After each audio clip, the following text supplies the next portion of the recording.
Welcome, everyone, to the Tethys Shipyards. I am Takeshi Yamato, the Yardmaster, joining our host, the Housecoat Gamer. Yo. Today, we are looking at the USS Damascus, our next hero ship. Galaxy class, and technically part of the same lineage. Its captain is of the same lineage as those of the Rakhailum and Ptolemaeus before them. The 7th Galaxy-class starship ever built, commissioned in 2366. The Damascus, as his captain, decided, I'm not putting up with any of this scientific crap. Civilians, off my ship. The only people allowed on board my boat are Starfleet officers. And she got what she wanted. Most of the science labs, other than what was absolutely needed for anything she ran into, gutted. Replaced with new fusion reactors. Crew quarters, gutted. Nothing more needed than the 600 to 800 that the ship actually operates with. Arboretums, everything unnecessary, gutted. She was purely utilitarian. Hell, most of her windows were even covered up.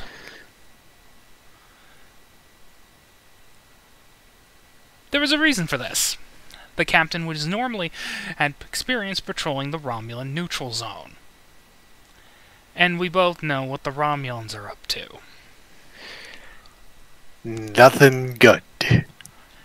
The Damascus attempted to rush its ass back to Earth during the Battle of Wolf 359, but arrived too late to do anything about it. In fact, she arrived mere moments after the cube exploded. Needless to say, she was not happy about this, and decided to make the ship even faster. She underwent a minor retrofit, including new phaser arrays on her warp missiles, becoming the first quote-unquote venture class model. Hang on a second.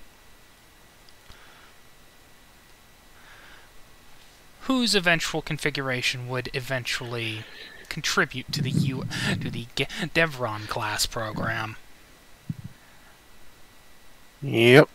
She fought with distinction during the brief Klingon Federation War in 2372-2373, and became something of a nightmare for Klingon captains, because they expected a lumbering, slow, heavily armed but not exactly deadly Galaxy-class starship.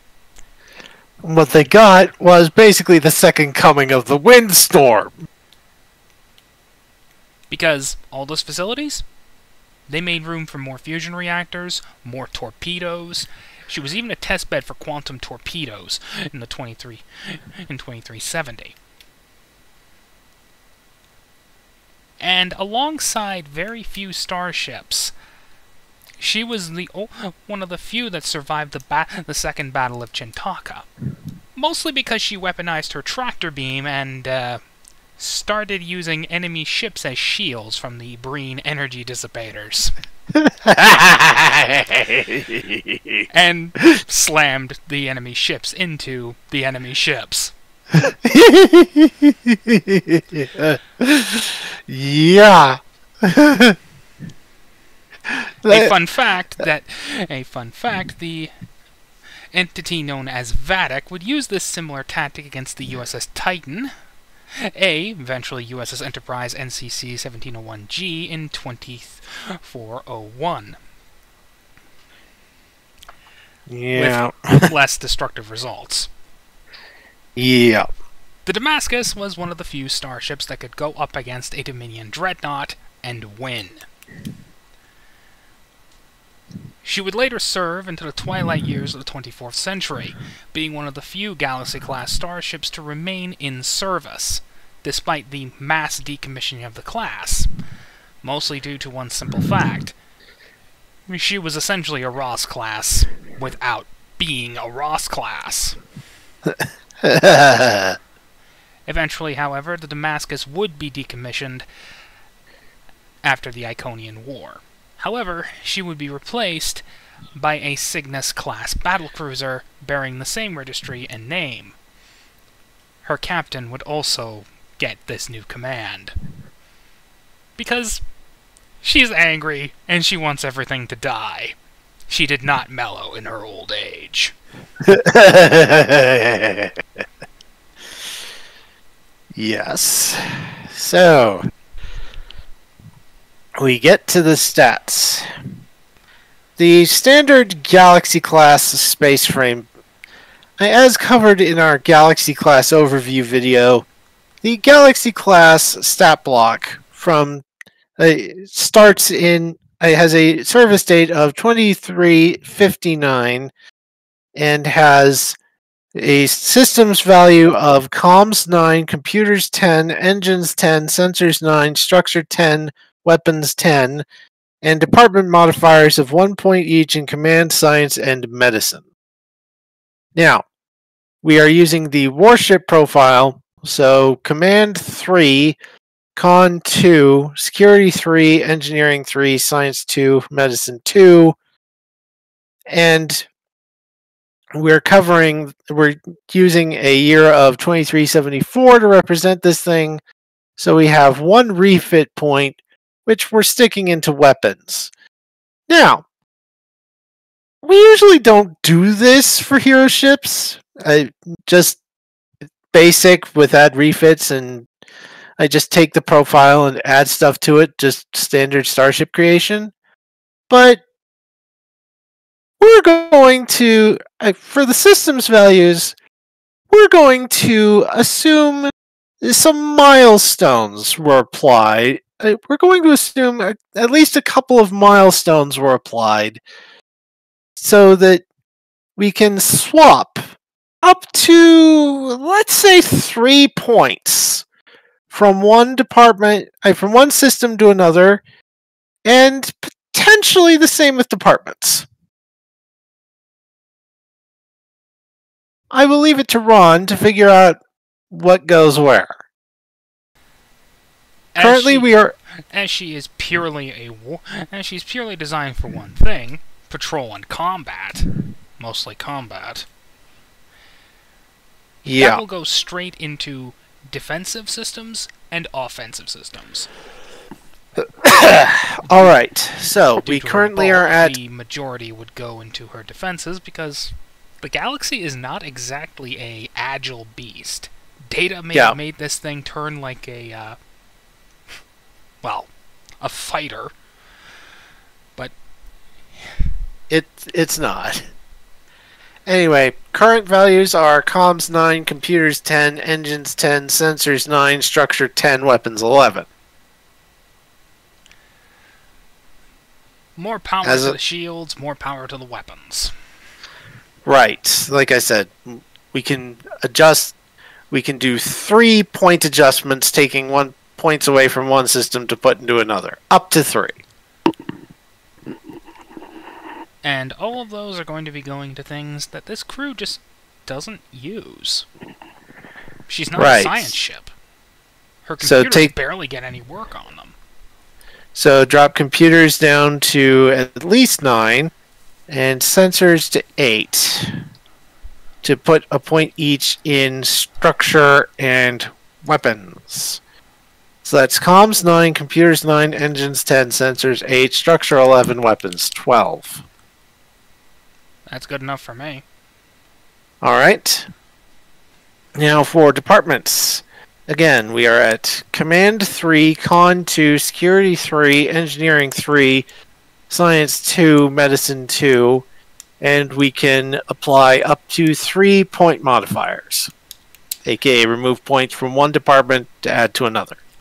I don't see much point in changing them. After all, while she is heavily biased towards all things must die, yeah, there has to be at least something in everything. Yeah. And so for derived scale 6, resilience 6, power 10, shields are structure plus security, so that is 11 plus 3, that is 14. And let's see. Phaser arrays, photon torpedoes, strength 5 tractor beam. Baseline talents are modular laboratories, redundant systems, and saucer separation. And for the mission profile talent, for the warship profile, the options are ablative armor, fast targeting systems, improved damage control, expanded munitions, and rapid fire torpedo launcher. I'm going to say expanded munitions for the profile talent. For obvious reasons. Yeah, that'll let us add quantum torpedoes. Expanded munitions. Phaser rays, photon torpedoes, quantum torpedoes. Now, Doesn't exactly have the expanded labs anymore. Never got it. yeah, we can remove modular laboratories as if another milestone was applied here. And we need to choose a system for the redundant systems to be applied to. Structure. She needs to be tougher. Right, redundant systems, structure. Alright, so ablative armor probably makes sense.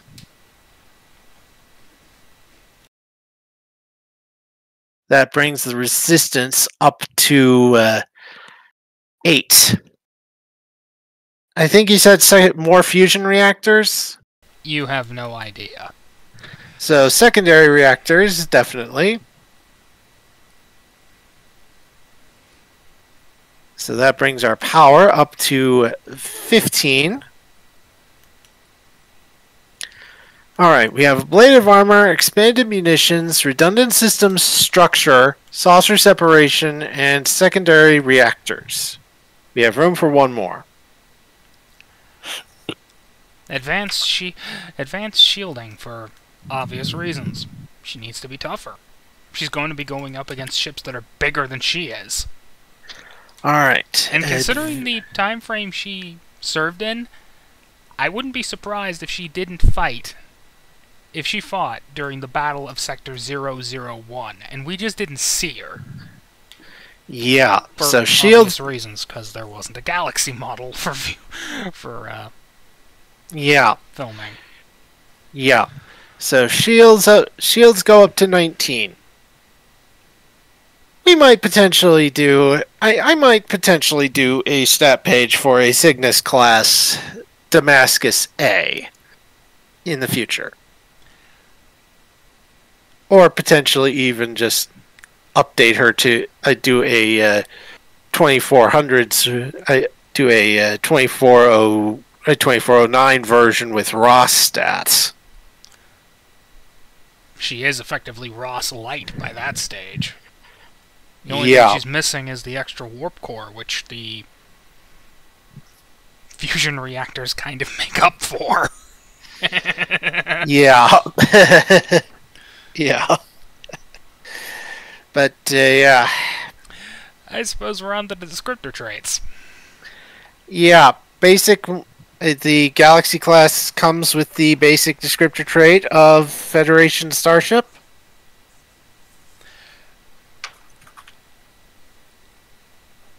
Hotel of Doom. Hotel of Doom. We'll put that in quote marks, too. Hotel of Doom.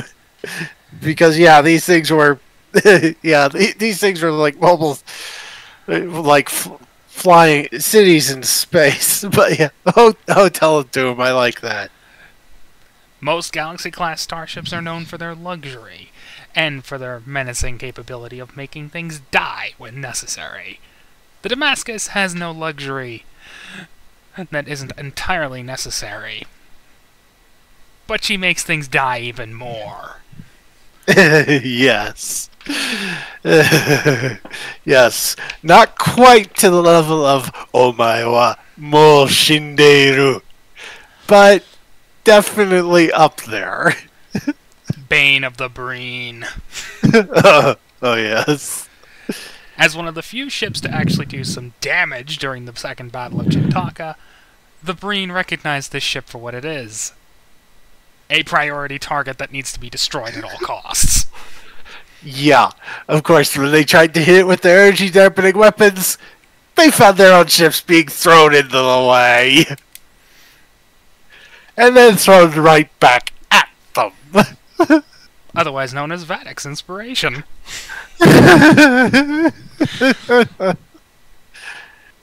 I'm kind of looking forward to getting the Shrike into STO, just for my Dominion player tune. Yeah, that might be interesting. But yeah, that is the USS Damascus. Younger sister to the Enterprise D, but all the more deadlier for it. Yes. Hotel of Doom. Yes. And taking her place on a line of people who just don't...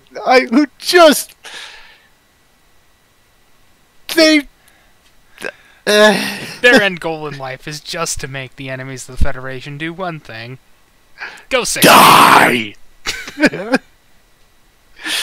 Yeah. Bye-bye.